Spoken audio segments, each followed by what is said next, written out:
꿈꾸는 교회 성도 여러분 안녕하세요. 오늘의 말씀을 함께 나누겠습니다. 먼저 기도하겠습니다. 하나님 아버지, 오늘도 영상을 통해 말씀을 상고하고자 나온 주의 백성들의 마음을 기쁘게 받아 주시옵소서.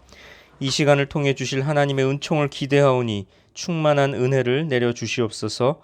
말씀을 보고 듣는 이들이 마음은 활짝 열고 옥토의 마음으로 말씀을 받게 하시고 그 말씀을 통해 우리의 삶이 정돈되며 말씀에 의해 우리의 삶이 견인되는 말씀 따라가는 하나님의 자녀들 되게 하시옵소서. 꿈꾸는 교회 권속들을 위로하여 주시고 주님 앞에 기도할 때에 새 힘을 얻게 하시옵소서. 가족들과 친지들과 갈등을 겪고 있는 이들에게 상처가 봉합되는 은혜를 부어 주시옵소서. 이 시간을 주님께 의탁하오니 하늘의 문이 열리고 은혜의 빗줄기가 이곳에 임하게 하시옵소서. 이 모든 말씀 예수님의 이름으로 기도합니다. 아멘. 오늘의 말씀 잠언 21장 1절로 4절입니다. 잠언 21장 1절로 4절 제가 읽겠습니다. 왕의 마음이 여호와의 손에 있음이 마치 봇물과 같아서 그가 임의로 인도하시느니라. 사람의 행위가 자기 보기에는 모두 정직하여도 여호와는 마음을 감찰하시느니라. 공의와 정의를 행하는 것은 제사 드리는 것보다 여호와께서 기쁘게 여기시느니라. 눈이 높은 것과 마음이 교만한 것과 악인이 형통한 것은 다 죄니라. 오늘 본문은 우리 눈에 보이는 것이 전부가 아님을 가르쳐 줍니다. 우리 인간은 눈에 보이는 걸로 판단하고 결정하려고 하지만 그게 진짜는 아니라는 겁니다. 1절 다시 한번 보겠습니다. 왕의 마음이 여호와의 손에 있음이 마치 봇물과 같아서 그가 임의로 인도하시느니라. 왕이 어떤 존재입니까? 최고 권력자 아닙니까? 내 마음대로 할 수 있는 자리 같지 않습니까? 그런데 성경은 왕의 마음이 여호와 하나님의 손에 있다고 합니다. 마치 물기를 바꾸는 것처럼 하나님께서 인간 왕의 마음을 바꾸신다고 합니다. 우리 눈에는 왕이 최고 같고 왕이 세상을 좌지우지하는 것 같지만 진짜 권력자는 그 배후에 계신 여호와 하나님이시라는 겁니다. 인간의 시선 너머에 계신 하나님을 보라고 성경은 우리에게 말하고 있습니다. 2절 보겠습니다. 사람의 행위가 자기 보기에는 모두 정직하여도 여호와는 마음을 감찰하시느니라. 사람의 행위가 자기의 눈에는 모두 옳게 보이지만 주님께서는 그 마음을 꿰뚫어 보신다고 합니다. 이 본문 역시 같은 교훈을 주고 있습니다. 인간의 눈은 불완전하기에 겉모습을 볼 수밖에 없지만 우리 주님께서는 겉모습이 아니라 실체를 보신다는 겁니다. 그러니 불완전한 우리 인간의 눈에 잘 보이려고 포장할 것이 아니라 실체를 보시는 하나님의 마음에 들라고 성경은 훈계하고 있습니다. 성도 여러분, 우리는 어떻습니까? 하나님이 아니라 사람을 의식한다면 예배, 기도, 헌금, 봉사 이런 우리의 모든 종교 행위들이 한낱 껍데기에 불과할 겁니다. 그러니 마음을 감찰하신 하나님 앞에 우리는 늘 발가벗겨져야 마땅할 겁니다. 사람의 눈이 아니라 하나님의 시선 앞에 정직한 신앙자가 돼야 합니다. 3절 보겠습니다. 공의와 정의를 행하는 것은 제사 드리는 것보다 여호와께서 기쁘게 여기시느니라. 공의와 정의를 행하는 것, 다시 말해 의로운 생활이 형식적인 제사보다 하나님을 기쁘시게 한다고 합니다. 공의와 정의가 뭐겠습니까? 하나님 보시기에 의로운 겁니다. 앞에서 인간의 눈은 불완전하다고 했습니다. 인간은 겉모습만 볼 수밖에 없는 존재라고 했습니다. 겉으로 보이는 모습으로 판단하고 칭찬하고 겉모습으로 좋아합니다. 그렇기 때문에 사람들이 박수 쳐주고 칭송하는 게 오히려 하나님 보시기에는 악할 수도 있습니다. 사랑하는 성도 여러분, 그러니 하나님께서 보시기에 의로움이 형식적인 종교 행위보다 하나님을 기쁘시게 한다는 겁니다. 성도 여러분, 그러면 공의와 정의를 행하는 것, 하나님 보시기에 의로움이란 뭐겠습니까? 바로 하나님이 가장 기뻐하시는 복음 전하는 일 아니겠습니까? 복음을 전해서 하나님의 백성으로 삼는 일, 세상에 하나님의 은혜와 사랑을 알려주는 일이야말로 공의와 정의를 행하는 것이자 제사보다 기뻐하실 일 아니겠습니까? 이런 일을 하면 세상 사람들이 대부분 싫어합니다. 세상 사람들의 미움을 사기도 합니다. 하지만 우리는 사람들의 눈이 아니라 하나님의 시선을 의식해야 합니다. 사람들의 마음에 들려고 애쓸 게 아니라 하나님을 기쁘시게 하는 진짜 성도로 살아가야 합니다. 그런 믿음의 사람 되시길 축복합니다. 4절 보겠습니다.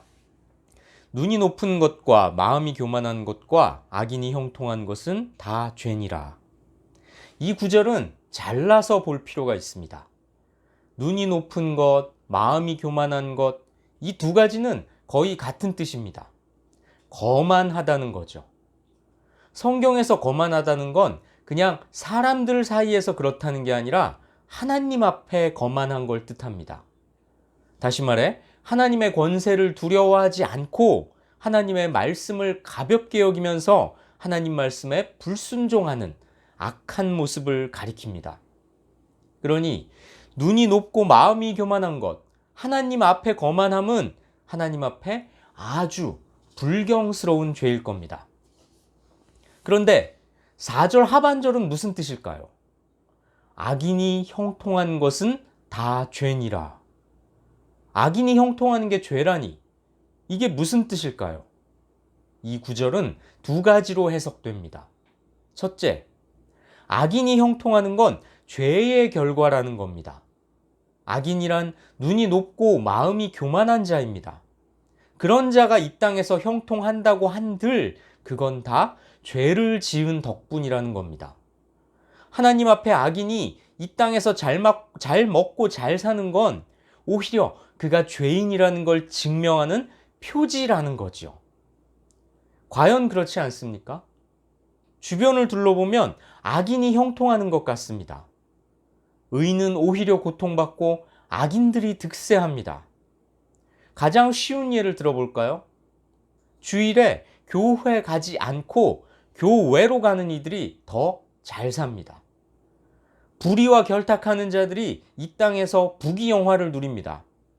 하나님 뜻을 따라 말씀 따라 올바르게 살다 보면 오히려 이 땅에서 어려움을 겪기 십상입니다.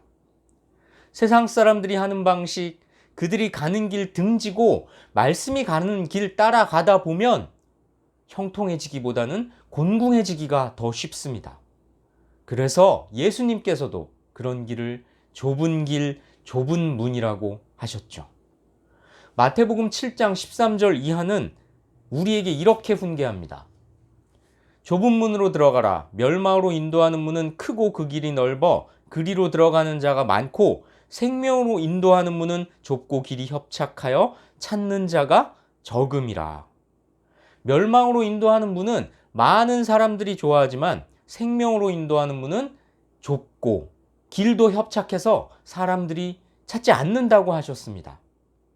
성도 여러분, 좁은 길과 넓은 길, 둘 중에 어느 길로 가고 계십니까? 눈에 보기 좋다는 이유로 넓은 길로 가고 계시지는 않습니까? 겉보기에 쾌적하고 화려해 보이는 넓은 문으로 들어가려 하지는 않습니까? 그 문으로 들어가면 성공할 것 같아서, 형통할 것 같아서 악인들이 가는 길 따라가고 있지는 않습니까? 잠언은 우리에게 분명히 훈계합니다. 악인의 형통은 그가 죄인이라는 증표다. 4절 하반절의 두 번째 의미는 이러합니다.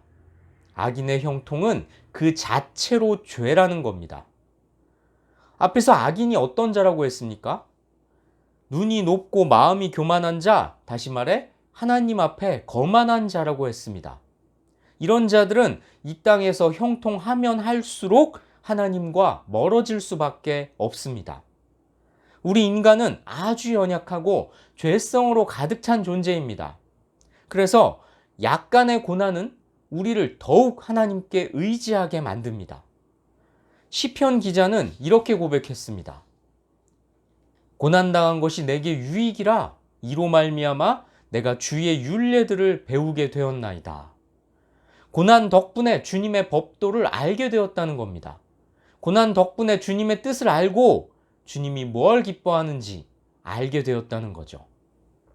이렇게 하나님께서는 고난을 통해 우리를 훈련시키시고 우리를 주의 품 안에 있게끔 붙들어 주십니다. 그러니 우리에게 있어 때론 실패가 하나님을 바라보게 만듭니다. 형통하기보다는 이 세상에서 약하게 막히고 좌절할 때 그 배후에 계시는 하나님을 더욱 의지하게 됩니다. 그러니 하나님을 떠난 악인이 형통하는 건 그 자체로 죄입니다. 사랑하는 성도 여러분, 이 말씀을 믿음으로 수납하시기 바랍니다. 잠언 기자는 우리에게 눈에 보이는 것이 전부가 아님을 애타게 호소하고 있습니다. 눈에 보이는 성공, 눈에 보이는 부귀영화, 눈에 보이는 형통에 속아 넘어가지 말고 우리의 마음을 감찰하시는 하나님 앞에 정직하게 설 것을 촉구하고 있습니다. 인생의 중심을 하나님께 내어드리지 않은 채 자기 하고 싶은 대로 하면서 살아가는 이들이 아무리 격식을 갖춘 예배를 드린다고 한들 하나님께서 받지 않으신다고 준엄하게 훈계합니다. 이 땅에서 형통하는 게 너희 눈에 아무리 좋아 보일지라도 그건 다 죄 지은 결과라고 죄일 뿐이라고 강력하게 선언하고 있습니다. 그러니 한 번뿐인 인생 하나님 앞에 거만하게 살다 끝내지 말고 공의와 정의를 행하라고 하나님이 기뻐하시는 뜻을 따라 그 말씀에 순종하며 살라고 권면하고 있습니다. 이 말씀을 마음에 깊이 새기시고 오늘 하루도 하나님이 기뻐하시는 믿음의 삶을 힘있게 살아가시길 주님의 이름으로 축복합니다. 기도하시겠습니다. 하나님 아버지, 잠언 말씀을 통해 우리를 가르쳐 주시니 감사합니다. 우리에게 지혜와 용기를 주셔서 악인의 형통을 부러워하지 않게 하시고 힘들더라도 하나님이 기뻐하시는 선한 길 따라 살게 하옵소서. 하나님이 기뻐하시는 공의와 정의를 행하게 하시고 일상과 일터에서 날마다 믿음의 선택을 하게 하시옵소서. 질병으로부터 보호해 주시고 질병 때문에 힘겨워하는 이들에게 육과 영이 모두 치유되는 은혜를 베풀어 주시옵소서. 이 모든 말씀 예수님의 이름으로 기도합니다. 아멘.